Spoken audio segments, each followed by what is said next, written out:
What happened? One day I visited one of my friends at his apartment, which was very old and shabby. There was an entrance to an elevator in the center of the corridor. I can't remember well, but my friend lived in unit 701 or 801 on the 7th or 8th floor.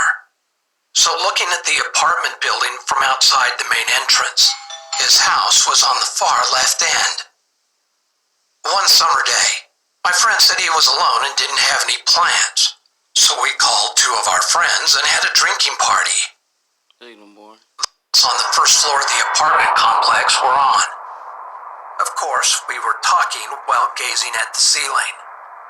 All of a sudden, the white ceiling turned black, as if something covered up the light. At that moment, we looked out the window while crouching down.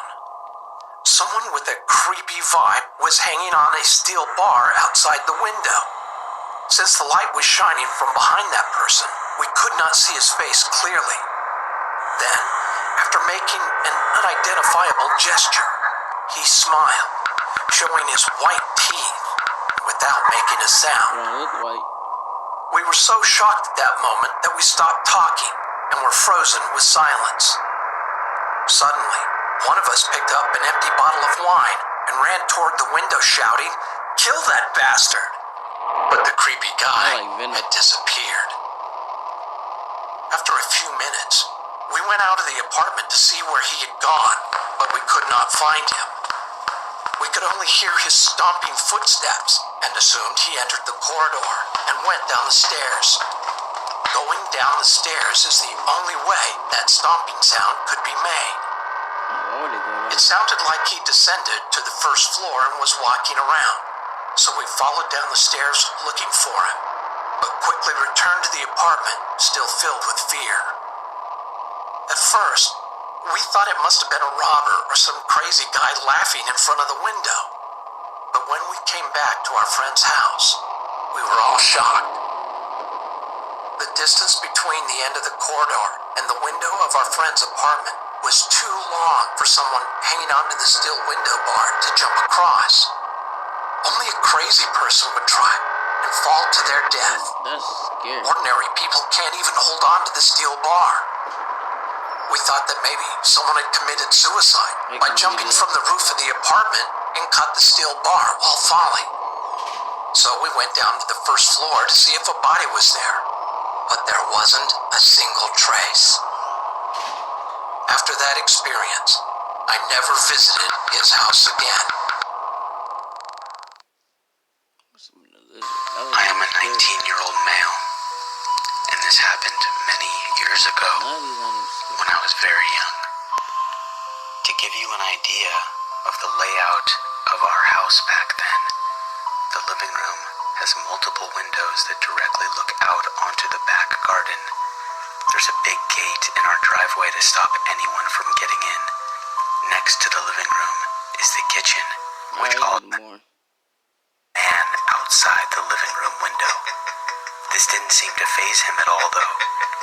He psychotically smiled at my mother through the glass, and my mom asked him what he was doing on our property. He said nothing, with the same sadistic smirk on his face. She said that she was going to call the police, and what he said is one of the scariest things I've ever heard. He screamed at my mother through the glass that if she even got her phone out, that he would break the glass.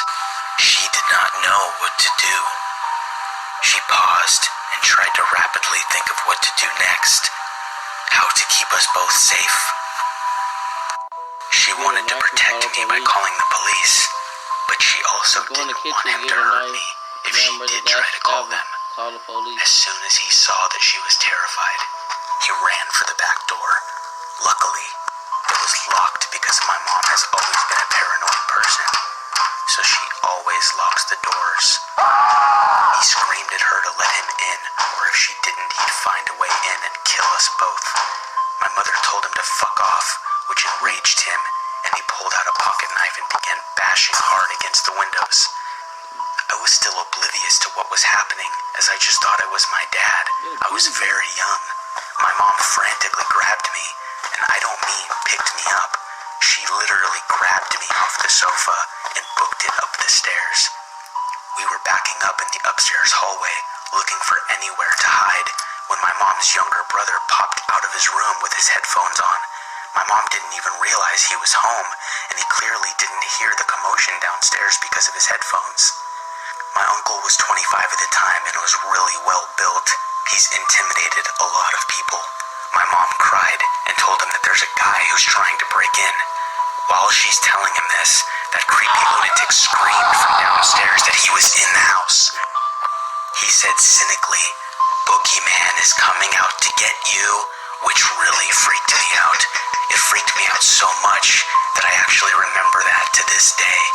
Anyway, since the guy didn't know my uncle was home, he kept yelling and telling us to come out and that it wouldn't be painful.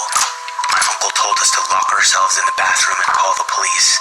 We did, and after 5 minutes of groaning and blatant violence downstairs, the police stormed in and found the guy bloodied and my uncle on top of him, beating him mercilessly. My uncle really didn't hold back. Turns out that he was a known pedophile, which is why he was watching me for so long while I was watching TV. After that day, my mom was terrified to be home alone at the house. I loved it as a child because I found the running and hiding fun, obviously because I was young. I can never thank my uncle enough for being there at the right time when my mother clearly forgot that he was still home. It honestly gives me chills, wondering what he would have done to my mother and myself if my uncle was not there. Or I'll like stay in my room and make some snacks. This is the sound of greatness. Ish. I don't know what I'll do. I work at a pizza joint in Chicago, and I unfortunately have the shitty responsibility of delivering pizzas, usually on the weekends, and usually at night. I've asked my boss for day shifts, but she seems to ignore my requests and give me whatever shifts I don't want the most. I know being a pizza delivery man. Alright, this is getting boring, but like and subscribe to my channel.